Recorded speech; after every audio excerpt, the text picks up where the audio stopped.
Jamaah Jumat yang dimuliakan oleh Allah, marilah kita selalu memotivasi diri untuk meraih gelar terbaik, yaitu muttaqin, sebagai puncak dari semua tujuan ibadah.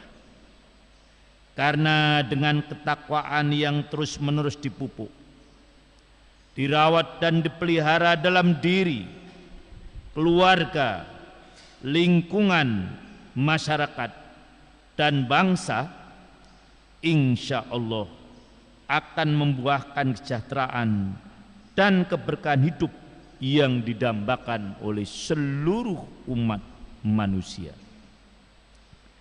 Jamaah Jumat yang dimuliakan oleh Allah, marilah pada kesempatan khutbah yang singkat ini kita renungkan firman Allah Subhanahu wa taala yang terdapat dalam surah Al-Baqarah ayat 143 yang berbunyi, A'udzu billahi minasyaitonir rajim. Wa kadzalika ja'alnakum ummatan wasatan litakunu syuhada'a 'alan nas. Litakunu syuhada'a 'alan nasi wa yakunar rasulu 'alaikum syahida. Wa ma ja'alna al-qiblata allati kunta 'alaiha illa lina'lama may yattabi'ir rasula mimman yanqalibu 'ala aqibaihi.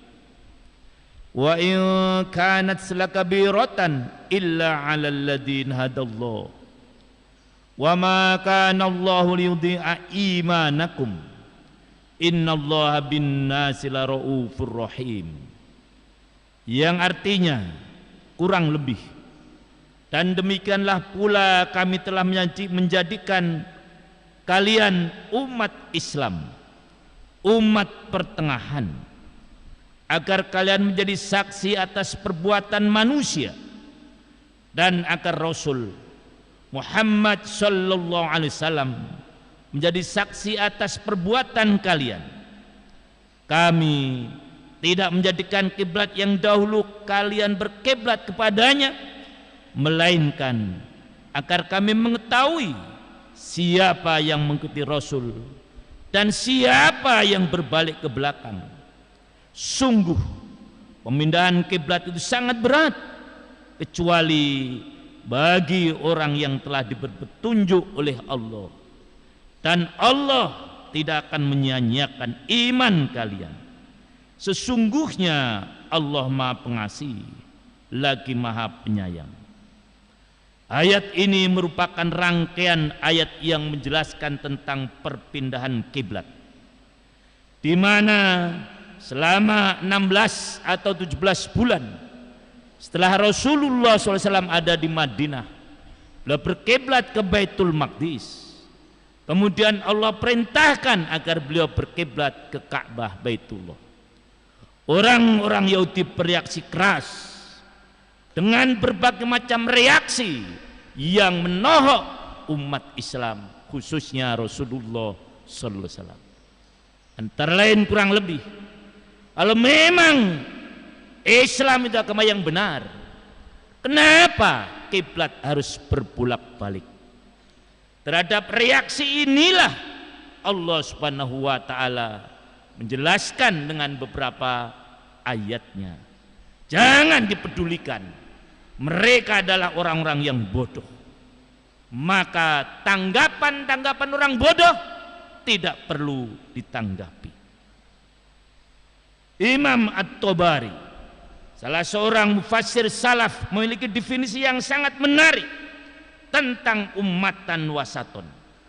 Dia menyatakan bahwa ummatan wasaton adalah umat yang adil, karena hanya orang yang adil saja yang dapat bersikap seimbang dan bisa disebut sebagai orang pilihan. Sementara itu Imam Az-Zamakhsyari Al-Mu'tazili, beliau adalah seorang yang bermadzhab Mu'tazilah, tetapi tafsir beliau Al-Kasyaf sering digunakan sebagai referen bagi orang-orang Sunni. Beliau menyatakan bahwasanya ummatan wasaton adalah umat Islam sebagai umat wasatiyah, umat yang mengambil jalan tengah akan menjadi saksi atas umat yang lain yang telah diutus kepada mereka rasul-rasul sebelumnya. Bagaimana Rasul menyampaikan dan bagaimana tanggapan umat yang menjadi objek dakwahnya. Sementara itu, Profesor Wahbah Zuhaili, seorang mufassir modern, dalam tafsir Al-Munir menegaskan bahwa kata wasat adalah sesuatu yang berada di tengah-tengah. Makna tersebut digunakan untuk sifat atau perbuatan terpuji, seperti pemberani adalah pertengahan di antara takut dan gegabah. Jamaah Jumat yang dimuliakan oleh Allah, secara teologis Islam menanamkan nilai-nilai ketauhidan. Islam menafikan ateisme ataupun politeisme. Islam menampik jalan madiyun yang hanya menghamba pada materi dan duniawi, tapi juga menolak jalan rohaniun yang berbasis kemalasan dengan alasan mengejar ukhrawi tapi melupakan duniawi. Islam terdiri atas komponen akidah, muamalah dan akhlak yang harus diimplementasikan secara harmonis, sinkron dan seimbang. Islam bukan semata menawarkan ilmu, tapi juga mewajibkan amal. Bahwasanya ilmu dan amal adalah muara dari kemaslahatan manusia. Kaum muslimin sebagai ummatan wasaton mengharuskan untuk dapat berinteraksi dengan semua pihak secara terbuka dengan mengedepankan kebersamaan. Relasi sosial dibentuk dengan tidak membatasi diri pada sekat-sekat agama, melainkan mampu hidup rukun, berdampingan dengan penganut agama lainnya, berinteraksi dengan suku dan etnis yang beragam, warna kulit yang beda dengan segenap perbedaan lainnya, karena pada ikatnya perbedaan itu apabila dipahami dia merupakan yang indah. Jamaah Jumat yang dimuliakan oleh Allah, di tengah-tengah keindahan agama Islam inilah muncul kelompok ekstrim atau mutatorif yang mereka cenderung menganut paham kekerasan. Kelompok tersebut cenderung berpikir tertutup, menolak pendapat yang tidak sama dengannya, tidak bertoleransi, anti perbedaan, dan menghalalkan segala cara demi mencapai tujuannya. Ekstremisme dipengaruhi oleh banyak faktor, antara lain ketidakadilan, buruknya kesejahteraan, rendahnya pendidikan, kecewa kepada penguasa, serta dendam yang tidak berkesudahan. Sedangkan faktor eksternal diantaranya adalah pemahaman agama yang dangkal, penafsiran yang sempit secara tekstual, serta indoktrinasi ajaran agama yang sesat.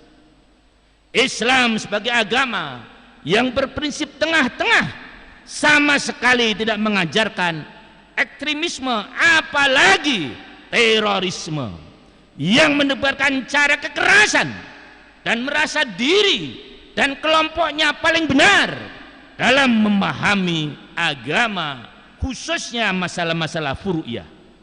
Inilah tugas kita bersama yang harus kita laksanakan untuk memberi pemahaman kepada umat dengan benar.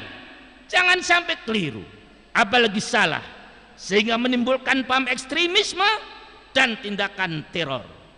Islam adalah agama yang rahmatan lil alamin, menebarkan kasih sayang kepada seluruh alam, tidak hanya kepada manusia, bahkan kepada binatang sekalipun, kepada tumbuh-tumbuhan dan lingkungan yang harus merasakan betapa lembutnya kasih sayang dan luasnya rahmat dengan hadirnya Islam di tengah-tengah mereka. Rasulullah sallallahu alaihi wasallam adalah personifikasi manusia yang rahmatan lil alamin.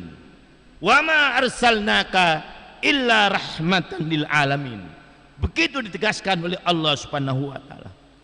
Beliau berpesan, seorang muslim yang baik adalah mereka yang memberi rasa aman bagi siapa saja yang ada di sekelilingnya, pada lingkungan tempat bergaul dan bekerja, serta masyarakat tempat dia tinggal, sehingga tercipta kedamaian dan ketentraman, kesejukan dalam hidup bermasyarakat. Beliau bersabda, al-mu'minu ya'lafu wa yu'lafu wala khairu man fi man la ya'laf wala yu'laf wa khairun nas anfa'uhum linnas. Rawahu Tabrani wa Daruqutni. Yang artinya, hai orang-orang yang beriman itu, maksud kami, orang yang beriman itu adalah orang yang bersikap ramah. Tidak ada kebaikan bagi seorang yang tidak bersikap ramah, dan sebaik-baik manusia adalah yang paling bermanfaat sebanyak-banyaknya bagi manusia. Inilah hadis yang sangat indah, walaupun sebagian ulama menyatakan kurang kuat sanadnya. Maka setiap aktivitas yang berbau ekstrim, radikal, teror adalah bertentangan dengan ajaran Islam yang damai, sejuk dan menenteramkan. Jamaah Jumat yang dimuliakan oleh Allah, ekstremisme bagaimanapun juga tidak boleh menyebar di kalangan umat. Harus kita batasi dan harus kita hilangkan. Akan tetapi untuk menghentikannya jangan pula dengan cara ekstrim dan kekerasan pula. Kata orang-orang yang alim yang menyatakan, kegelapan tidak bisa mengusir kegelapan, hanya cahaya yang bisa mengusir kegelapan itu. Kebencian tidak mampu membentuk kebencian, hanya cinta yang mampu memadamkannya. Bagaimana Rasulullah sallallahu alaihi wasallam mengajarkan dalam menanggulangi ekstremisme dan tindak-tindak jahat atas nama agama ini? Huzaifah bin Yaman, seorang sahabat jenius yang memiliki pandangan futuristik, menanyakan hal itu kepada Rasulullah sallallahu alaihi wasallam apabila itu terjadi. Maka beliau menyatakan, talzamu jama'atal muslimin wa imamahum. Tetaplah engkau pada jamaah muslimin dan imam mereka. Ini merupakan penjelasan gamblang tentang jalan keluar dari segenap fitnah, keburukan, dan du'atun ila abwabi jahannam yang termanifestasi dengan maraknya paham-paham yang memecah belah umat, ekstrim dan teror. Semua fitnah itu memiliki satu jawaban untuk menyelesaikannya, yaitu apa? Tetap berada jamaah muslimin dan imam mereka. Bagi umat Islam, hadis ini menjadi panduan bagaimana cara melaksanakan Islam secara damai, jauh dari sikap ekstrim. Hadis tersebut juga menunjukkan agar umat Islam senantiasa berjuang mengamalkan dan menegakkan nilai-nilai luhur dalam kehidupan bersama-sama dengan terpimpin, sehingga gerak langkah mereka selalu terkontrol dan terorganisir. Islam menegaskan pentingnya kebersamaan, karena kehidupan di dunia ini, orang yang berlayar dengan kapal di sebuah samudera luas, ombak yang bergulung-gulung mampu membawa siapa saja dan apa saja yang terombang-ambing di tengah lautan. Maka hidup bersama-sama, hidup berjamaah dalam masyarakat sebuah kapal yang besar yang mampu menampung banyak orang untuk dapat berlayar, mengantarkan penumpangnya mencapai satu tujuan, yaitu tegaknya keadilan, terlaksana syariah di muka bumi dengan membawa rahmat bagi semesta alam dalam bingkai ridho Allah subhanahu wa ta'ala. Semoga Allah subhanahu wa ta'ala menyelamatkan kita semua dari berbagai fitnah, membebaskan manusia dari segala bentuk penjajahan dan kezaliman, keadilan kembali tegak di bumi, dan umat Islam mampu mewujudkan masyarakat yang islami, masyarakat yang rahmatan lil alamin. Barakallahu li wa lakum fil Qur'anil azim wa nafa'ani wa iyyakum bima fihi minal ayatil hakim. Aqulu qouli hada fastaghfirullahal azim innahu huwal barrur rahim.